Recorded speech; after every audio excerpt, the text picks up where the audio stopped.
1932. Guards heard a choir under Toledo. Night after night, they heard it. No singer was ever seen. No room could hold that sound. No hole, no opening, no air. Guards described choral lines and harmonies. It was clear, human, impossibly close. They tried digging and found absolutely nothing. Engineers set microphones in secret locations. Recordings captured voices 3 separate nights. Then, suddenly, the singing stopped entirely. No explanation fit the facts. Some blamed hidden chambers or wind. Priests whispered about punishment and signs. Scientists said acoustic trickery might explain it. None could reproduce the recordings. Curious visitors came for weeks. Then tourists stopped hearing anything at all. The original tapes disappeared without clear record. Stories turned into legend fast. Locals still talk about that winter. They say the city held its breath. Maybe it was spirit, maybe physics, or maybe no answer exists. Some nights, when fog rolls low, I listen at my window, and I pretend I hear it again. Folks wrote letters to national papers. Historians dug through archives for answers. One scientist played the recordings back. Even the mayor demanded tests be done. Machines measured echoes and subterranean airflows. Results showed strange resonance patterns, not people. After that, the city closed the site. Doors remained locked for decades after.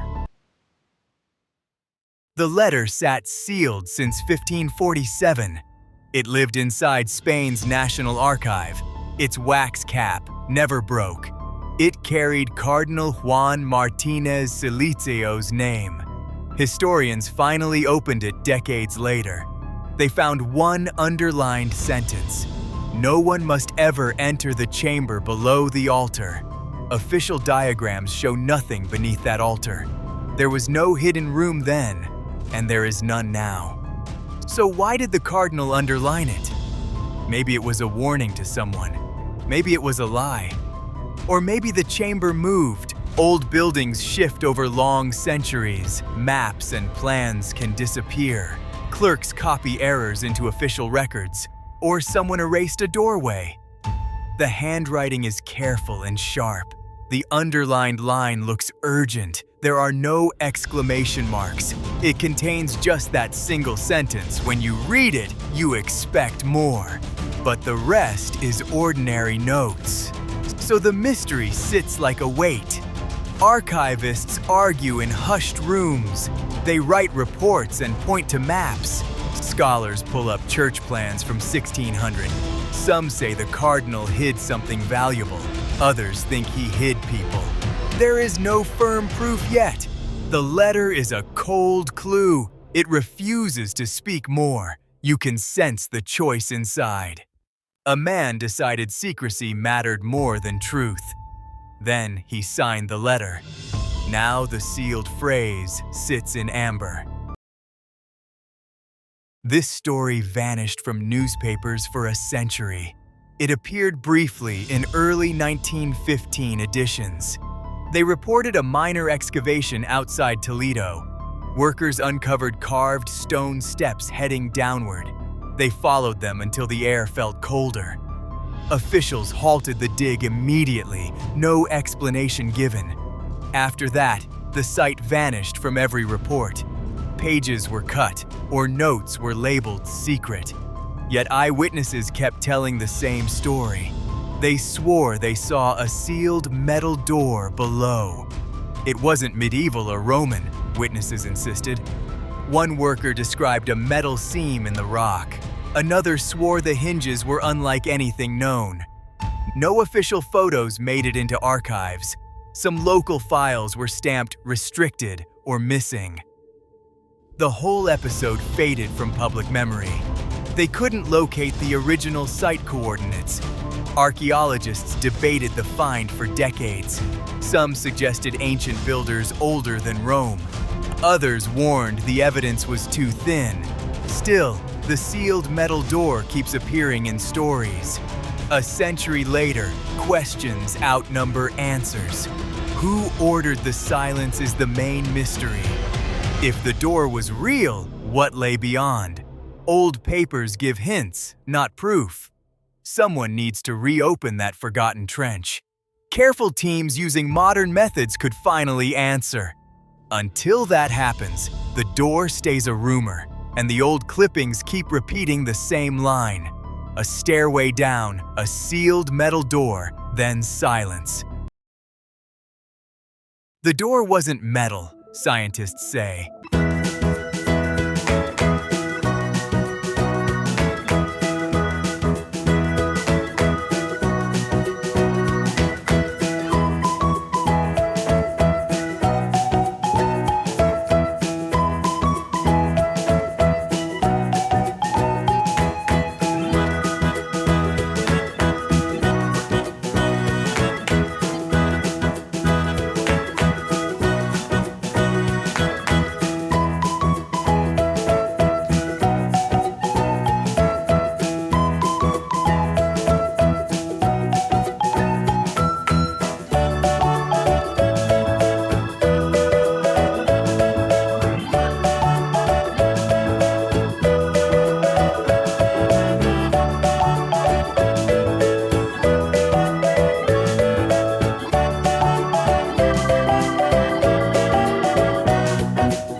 A secret scan found a 22-meter hollow. It was discovered in 2018 during a check. They used LiDAR to map the stone above. The shape stunned the engineers and historians. It's a perfect sphere, 22 meters across. Spheres were almost never used in Spanish medieval architecture. Back then, builders thought spheres were unstable. Yet this one lasted for 7 centuries. No records mention it in old plans. That mystery only made the find louder. Someone hid it under layers of stone, or builders forgot it and time sealed it. Inside, the acoustics must be like a bell. Imagine footsteps turning into whispers and back. This sphere breaks rules of medieval design. It raises questions about skill and intent. Was it built for structure, ritual, or show? Or did later hands hollow it out? We may never get a full answer, but every scan peels back another secret. And this sphere will haunt archaeologists for years. It asks us to look harder at old stone, and to remember that history still hides surprises. Drones and scans will keep searching. Every layer of stone will be questioned, and someday we'll open that hidden room. 7 tablets lay in a perfect ring. The scanners read them like a single object. None of the scripts matched any known language. No Latin, Hebrew, Arabic, or other alphabets. Instead, the marks were geometric and repeating. Triangles linked to spirals in tidy sequences. They looked like petroglyphs from Iberia, but every line hit exact angles. Too exact for human hands alone. The pattern moved our instruments, not our eyes. Under magnification, the grooves showed machine regularity. There were nested ratios and repeating cycles. Some shapes echoed sequences of prime numbers. Others matched logarithmic spirals we use in math. No tool marks like a chisel or burin. No weathering that fits simple erosion. The team debated what could make them. A natural fracture seemed unlikely to engineers. Advanced craft seemed a more plausible theory. The glow from the sphere softened their voice. Silence fell whenever someone tried to translate. Algorithms and humans both tried, then stalled. One algorithm returned a repeating decimal as output. It read like a coordinate system or a key. We mapped the tablet positions to those numbers. The map matched nothing on Earth charts, but it matched rotation models and orbital timings. That suggested the message encoded motion, not words. If true, these tablets were a machine language, a language for movement, not conversation. That idea changed how we worked. No one touched the tablets after that. 1 minute of sound matched a recording from 42 years earlier. It happens during a 1974 earthquake in Toledo. Microphones in a cathedral basement captured the same tone. Guards had heard that tone back in 1932. The frequency fits no known musical scale or key. Its mathematics matched the symbols on the tablets. Those symbols were dismissed as ritual or decoration. Now the math forces people to reconsider that view. Sound here acts like language or a trigger. Scientists call it a harmonic frequency without precedent. Engineers try to map the waveform against tablet patterns. Every test returns the same baffling alignment of numbers. The sound vibrates through stone like whispered instructions. Guards who heard it decades ago still describe it plainly. They say it made the walls feel slightly different. No animal sound explains it, no machinery either. Someone suggests the tablets record a tuning system. Others fear the sound might activate something hidden. Veteran researchers argue for more data before claims. But the pattern repeats with every quake and recording. People in Toledo whisper about old tablets and tones. The cathedral holds a note no one can name. One chamber may be older than Rome. Medieval scribes wrote about a vault of echoes. They placed it in Toledo.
A royal order stops all digging.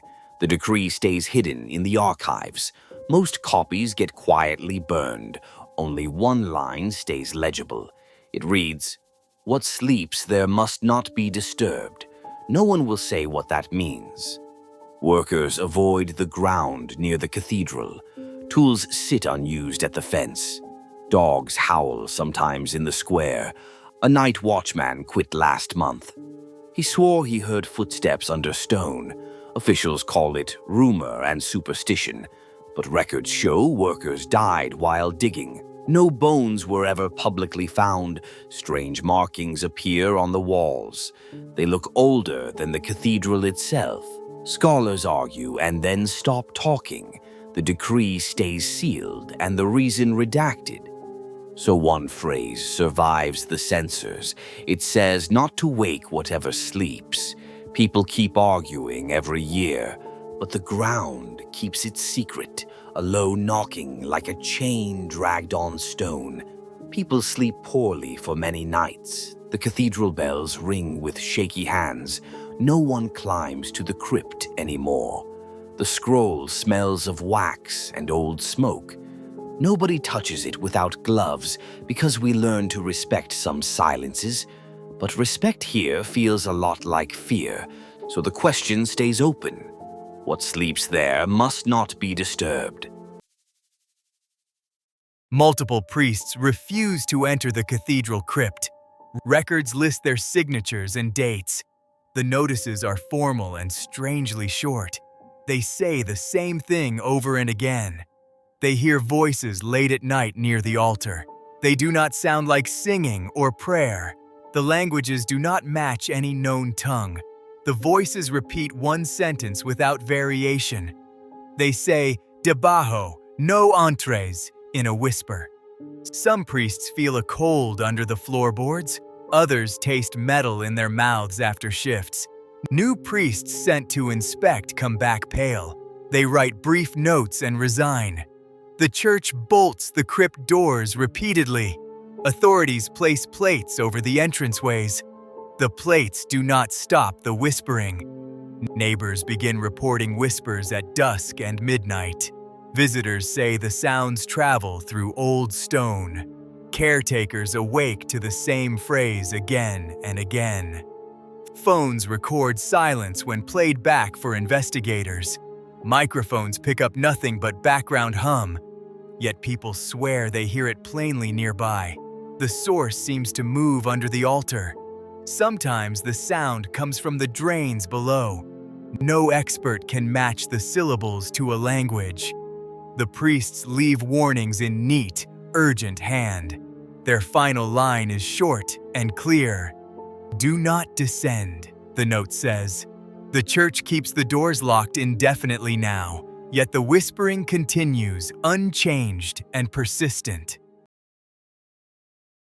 3 urban explorers broke into a restricted basement. Only one came back alive. He told a story no one believed. They said the chamber was spherical and smooth. When they stepped inside, tablets began to hum. Not a sound you hear. He said the noise felt inside the skull. He called it voices inside the skull.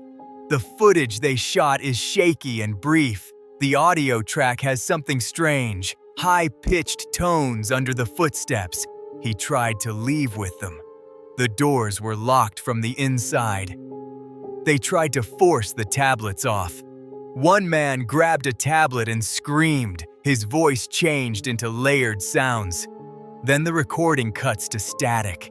They searched for the missing 2 for weeks. They found no bodies, no clues, no exit marks. The one who returned stopped talking about it. He moved away and changed his number. Years later, he gave a single interview. He said they were not alone down there. He said something answered them in patterns. He used the word voices once. The official case never fully closed. Locals still avoid the building at night. "I don't know what happened to them. All I have is this recording. Listen with the sound low and brace yourself." They sealed the site in 1999. There was no announcement, meeting, or public debate. Workers came with welders and fresh stone. They installed alarms and poured new foundations. When asked, officials replied with 3 words. The ministry said, "Structural reinforcement works." Most people were not convinced by that answer. Neighbors talked about missing things and strange noises. A photo showed a packed corridor from years ago. They welded doors at night and pulled the gates. The fence looks permanent now to most passers-by. You can see new stone and fresh seams. You can hear a faint hum from the alarms, but you cannot go in because the gates stay locked. People started avoiding that street at dusk. Kids stopped playing near the blocked entrance. Tourists take pictures from across the fence now. No construction work has resumed since the sealing. The ministry refuses interviews and site tours. An engineer told a neighbor the walls are solid. He shrugged and offered no further explanation. Now the place sits quiet and people tell different versions. There are some facts, many guesses, and questions. If you walk by at night, notice the sparks. They look recent, like reminders the work never finished. That small seam of stone keeps people thinking. The ceiling changed the street more than they expected, and until someone opens those doors, the questions remain. 14 seconds changed how we listen. It happened on October 3rd, 2021. The cathedral's underground sensors caught it. A steady harmonic pulse lasted 14 seconds. It matched frequencies recorded in 1932 and 1974. It was a perfect match in pitch. The spectrogram spiked like an alarm. Dust began to fall from the ceiling. A low tremor followed the sound. The shaking was under the building only. Surface instruments showed almost no movement.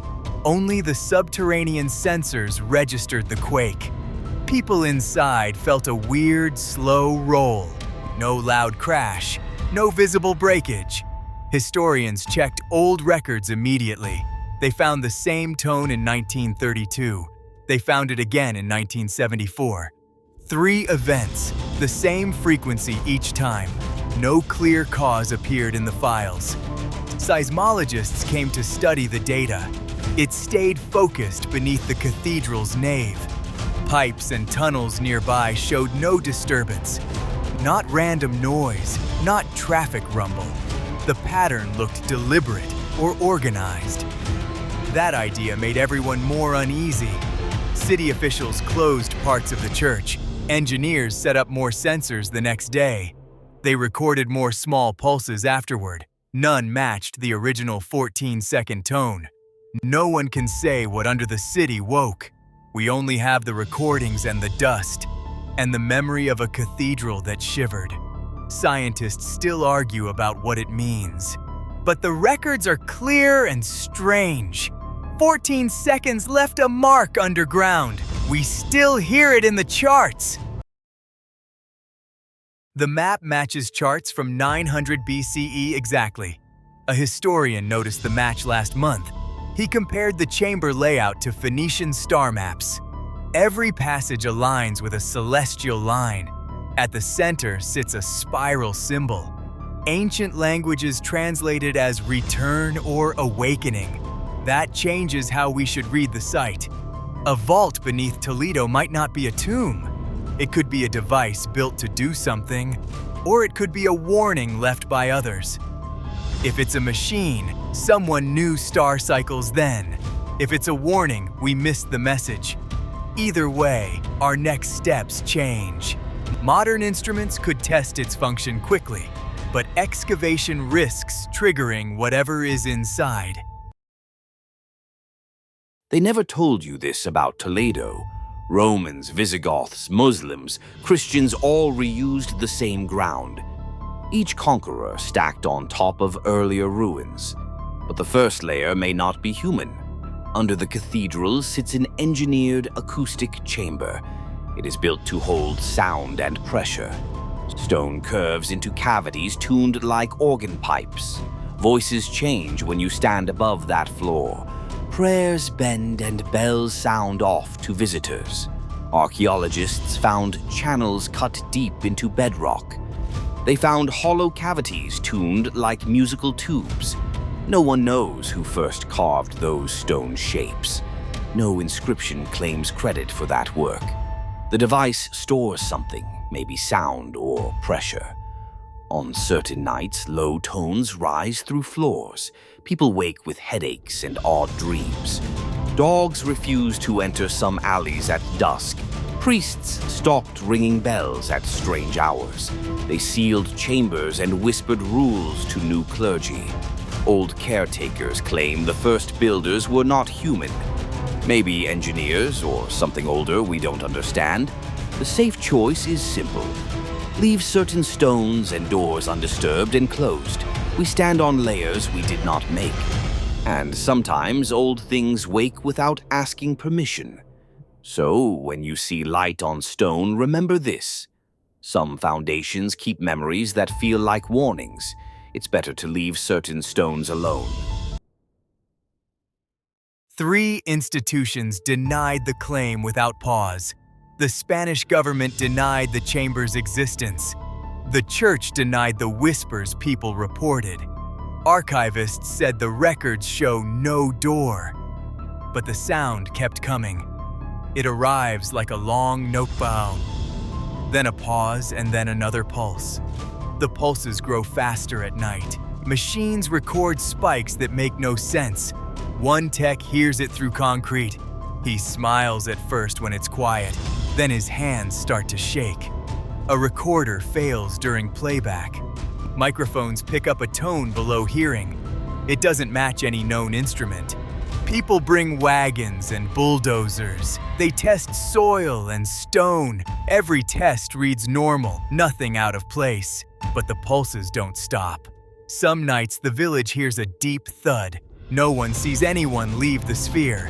A priest writes a note and folds it. A judge stamps a file and sighs. Words get changed in the archives. The sphere keeps its rhythm underground. People start to sleep with radios on. They wake up to the same pulse. Something old and careful moves down there. It isn't loud, but you still feel it. The final log reads, active, continues, unknown. They call it the hidden archives, no fanfare, because some histories do not echo. They don't come back to comfort you. They hit the door to warn.